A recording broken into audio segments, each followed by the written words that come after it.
Olá, como vocês estão? Eu espero que bem. E antes de começar a correção da atividade de história, eu quero dizer a vocês que estou gostando muito das notas, prestem mais atenção, cada vez mais, letra linda, caprichem em tudo que vocês forem fazer, certo? Espero que daqui pra frente organizem o tempo de vocês, organizem a hora de vocês estudarem para não acumular atividades, tá bom? Então vamos começar corrigindo história. Na primeira pergunta de história, nós temos assim, né?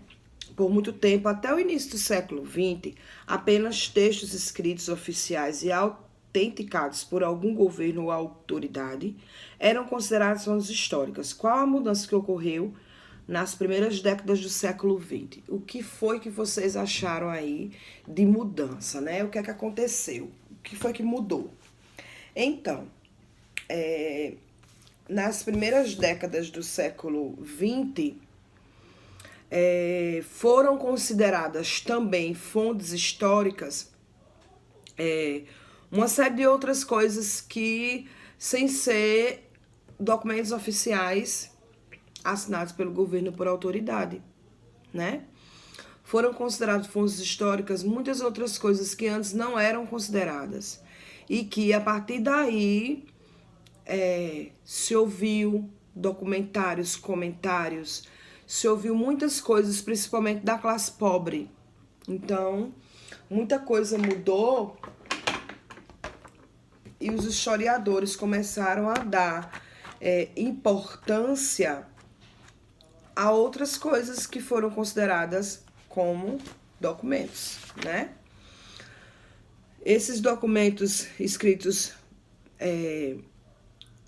perdeu essa única importância. São importantes, claro. Documentos oficiais assinados pelo governo por autoridade são importantes? São, não perderam a importância. Porém, foi dada mais importância a outras coisas que não eram importantes, vestígios deixados pelos nossos antepassados, pelos nossos parentes mais velhos. Muita coisa foi dada mais importância, certo? Então, foi isso que mudou no início do século XX. Foi essa a mudança, né?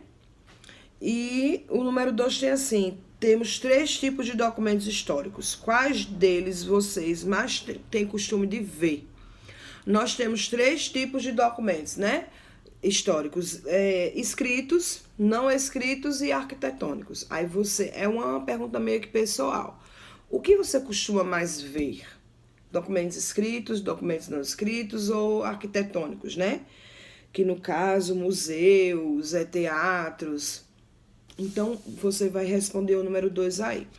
3. Quando aconteceu a pré-história? A pré-história ela aconteceu antes da invenção da escrita, né? Antes da invenção da escrita. O que eram os nômades? Os nômades eram as pessoas que moravam, né? Que andavam de lugar em lugar, fazia de todo lugar moradia. Faziam de todo lugar moradia. Eles não tinham moradia fixa. Eram os nômades. Certo? E os nômades, eles viviam assim porque eles não tinham... Por exemplo, eles estavam em um determinado local. Então, ali eles iam comer, pescar, né? Caçar naquela região e chegava um dado momento que ali já bastava. Tinha que ir para outro lugar para comer outras coisas, caçar outros animais. Então, com a descoberta do fogo, os nômades se aquietaram mais, né? Ficaram mais sedentários. Eles começaram a praticar também a agricultura, eles descobriram que tudo que eles plantavam, eles iam colher. Então, depois do fogo é que os nômades deixaram de ser nômades, né? Que eles viviam buscando morar em todos os lugares para poder sobreviver, comer e tal. Os povos, número 5, os povos sambaquis surgiram em que lugar? No litoral brasileiro. No litoral brasileiro. E eles receberam esse nome por quê? Porque eles construíram os sambaquis, que são montanhas de conchas, né? Acho que comiam e saíam jogando as conchas num determinado lugar. Dali eles construíam os sambaquis. E que servia para muitas outras coisas, né? Ao passar do tempo foi descoberto que servia para muitas outras coisas, os sambaquis. Então terminamos a atividade de história, a correção. E agora nós vamos para a revisão de geografia, certo? Na revisão de geografia, nós vamos ver população brasileira, né? Que estudamos sobre a população brasileira.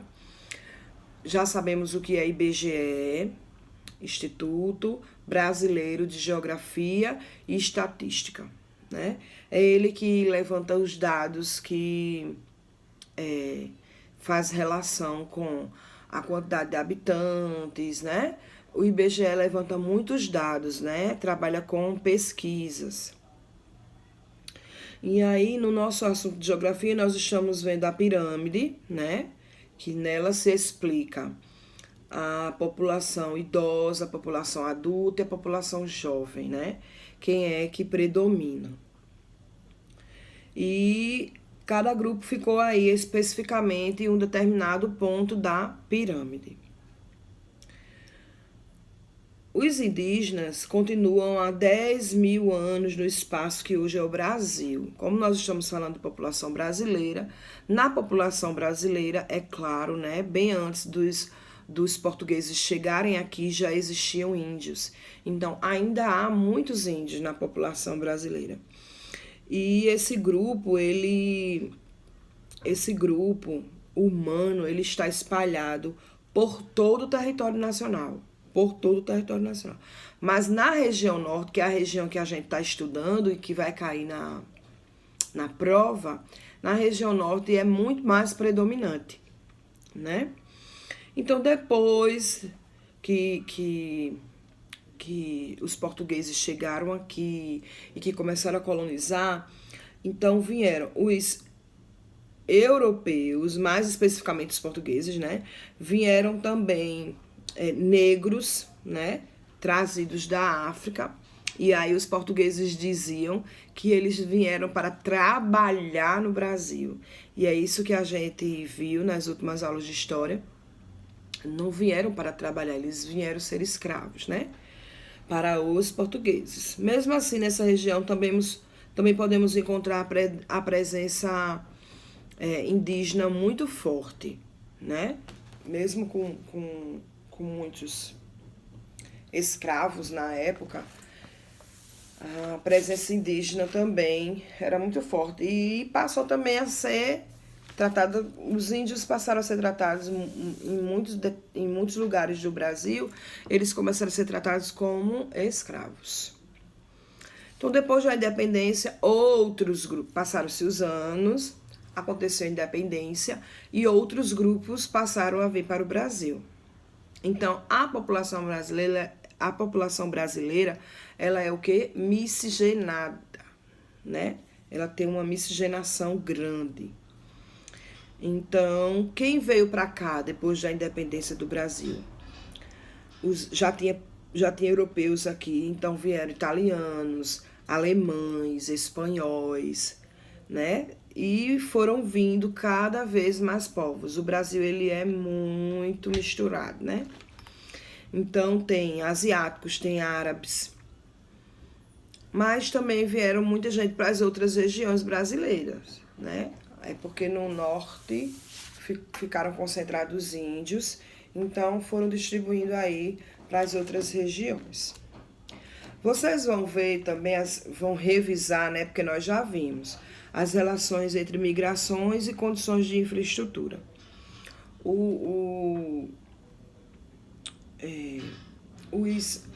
Os imigrantes e as pessoas que já existem em determinado local do Brasil, eles veem o quê? A dificuldade que se tem de receber as pessoas e de permanecerem todos juntos ali, né?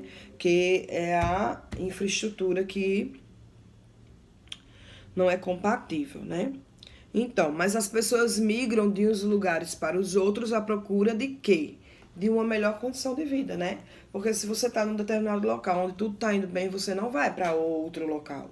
Então, você só está indo para outro local porque alguma coisa não está indo bem. E quase sempre é o quê?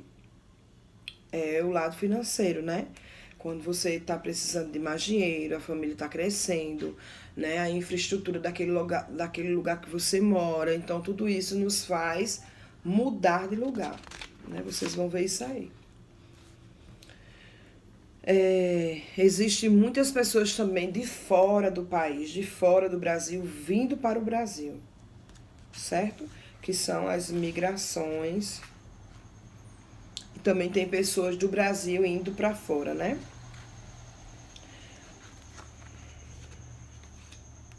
Vocês vão ver também na prova diferenças étnicos, culturais e desigualdades sociais, que foi o que eu falei com relação à miscigenação, né? A miscigenação. Todos esses povos, eles deram origem ao povo brasileiro, porque foram chegando, e na medida que essas pessoas vão chegando no Brasil, elas tocam a vida delas, elas se casam, né? Elas fazem família. Então, o que acontece? Vai se misturando com o povo brasileiro. Então, o Brasil, ele é cheio de pessoas de outros países. Então, há uma miscigenação. O que seria miscigenação? É a mistura de diferenças dos vários povos que faz parte da história de um país. O que é a miscigenação? É uma mistura de cultura, de história, de tudo que existe em outros países, quando vem para cá, se mistura. Por isso que o Brasil há muito...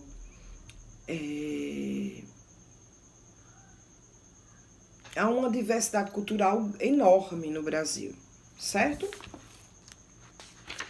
E aí nós vamos também, né, na prova, ver a história da região norte, os primeiros habitantes da região norte, quais foram, o que são missões, tudo isso já vimos e você vai passar a estudar mais um pouquinho, certo?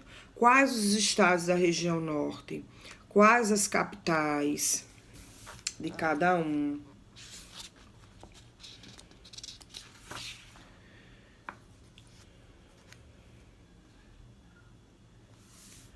O que mais? Quais são os grupos étnicos? Os grupos étnicos da região norte, estudamos isso também.